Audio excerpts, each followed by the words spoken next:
the order of God, God in Christ, Christ in man, man over woman, and woman over children. It was set up for us to live by. And when you live by it, you have peace in your life because you have love within. And in that, and the love is God, right? Making a home in you, has made a home in you. And when you live by that, your wife, your children, or even if the woman is not married, she can have peace. You'll be in the world, but not of it. You can have peace. And so that's why it's so important. And there's more to it than that. But it's so important that we build families. We got to rebuild the family, bring back that order, because people aren't happy. And then you have the children of Satan, who is of the world, helping to keep you unhappy. They are working overtime so that you would never find peace. And when you don't have peace, you could be controlled. You hear that guy, some guy from, I don't know where he's from, but we'll find out. Some guy keep calling. He's angry. He hangs on the line, pretending he want to talk about something else. He used the N-words. He called name. He didn't get over his anger. He cannot help it. That's why he's doing the harassment call and he has no peace. You got to forgive, folks. And men, I've said it over and over, it's your responsibility to be the light in the world because you represent the light of God. And when the light goes out of the man, the light goes out on the wife and children. It really does. And you grow up catching hell, in hell. You either have hell on earth or paradise on earth. Once you overcome that anger, you can have paradise on earth. And men are under attack. All men. It doesn't matter what color you are, how much money you have or don't have, your so-called status in the world. You are hated because of who you represent. You represent what's right. You represent strength. You represent love.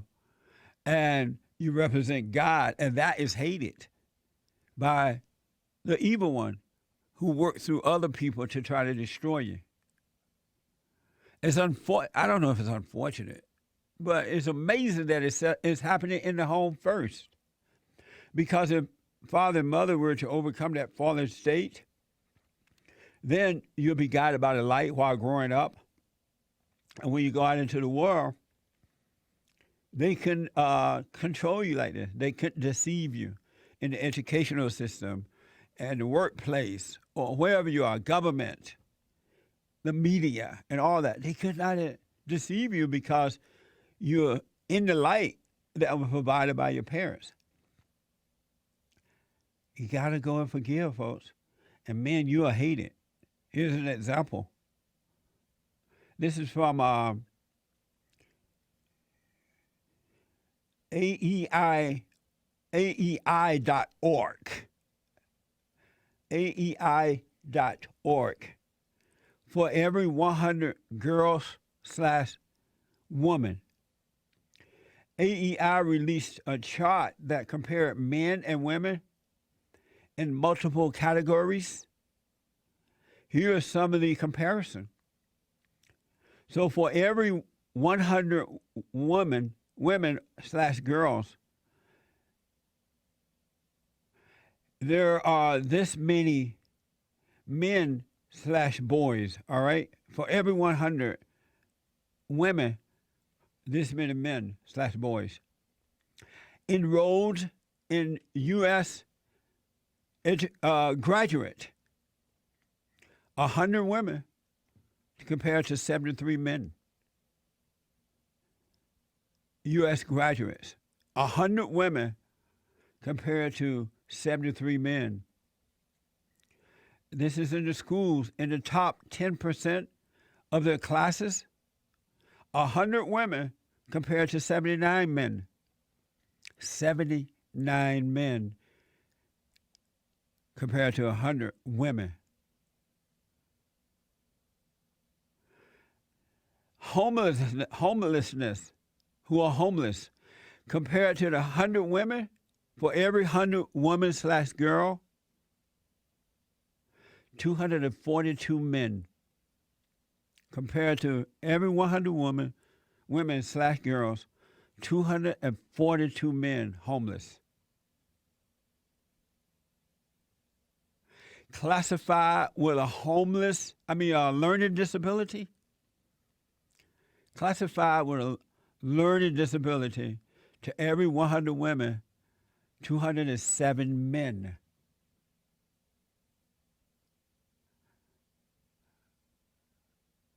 Drug abuse and alcohol, compared to 100 women, 200 men.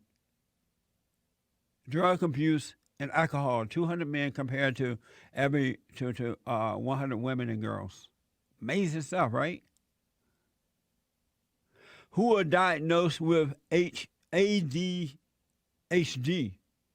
as children, compared to the 100 girls, 237 boys. I personally believe that this whole ADHD thing is a phony setup. It's a setup to destroy your children, especially the boys. Because once you get on that drug, you become addicted to drugs. Boys have a lot of energy. Boys are not built to just sit in a classroom all day. It's not in them. They have to be active. It's made that way. That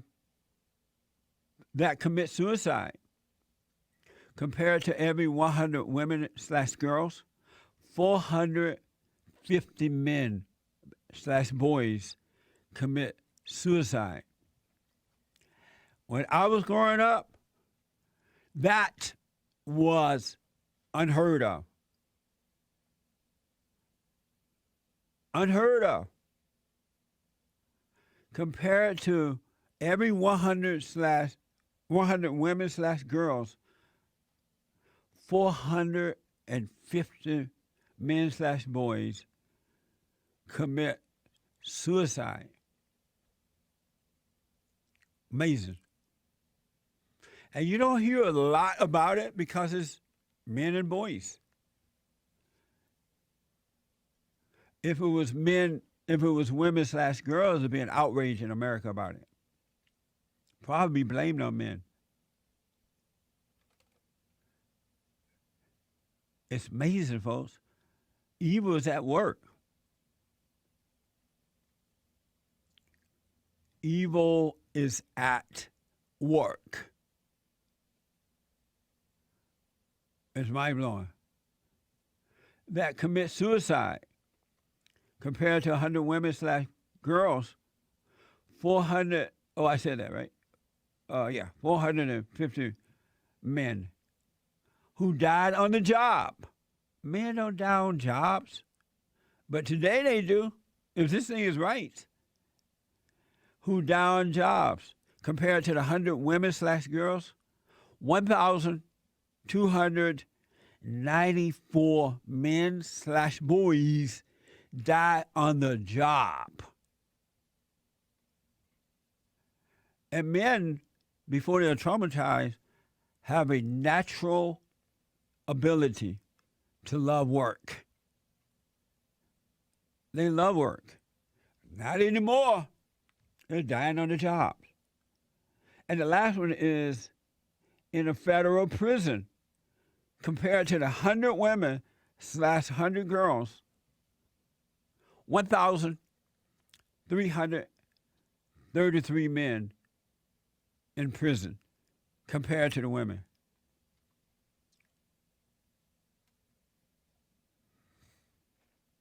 And instead of helping men to overcome all this, there's a program after program after program after program that give women attention, resources, and financial support. They don't care about the men. It's not in their hearts to care about men. And the women who have children, boys, you need to be concerned. Because these are your sons and your nephews and your male cousins and things like that are being destroyed. And when men are out of control like that, the world suffers. It's not going to make the world a better place. It's not going to make the world a better place. That's not the solution. Amazing, right? We got to put back the order. And it's not going to happen until men come back to order. You must be born again. You got to overcome that fallen state, guys. It's not normal to be afraid, to judge your fellow man, to be weak and insecure and suicidal thoughts and depressed and anxiety. It's so abnormal when I hear men say they have anxiety and depression, but I totally understand it. I do. But with love, you can't have that. Perfect love casts out all of that because you overcome the anger. So it's time to wake up, men. Wake up and become a good example so that others can see it as well and overcome. Amazing. And don't forget to like, follow, tweet, subscribe, and share the Jesse Lee Peterson radio show, folks. We really appreciate it. We are at war. It is a spiritual battle for the soul of America. And it's going to take all of us to do it.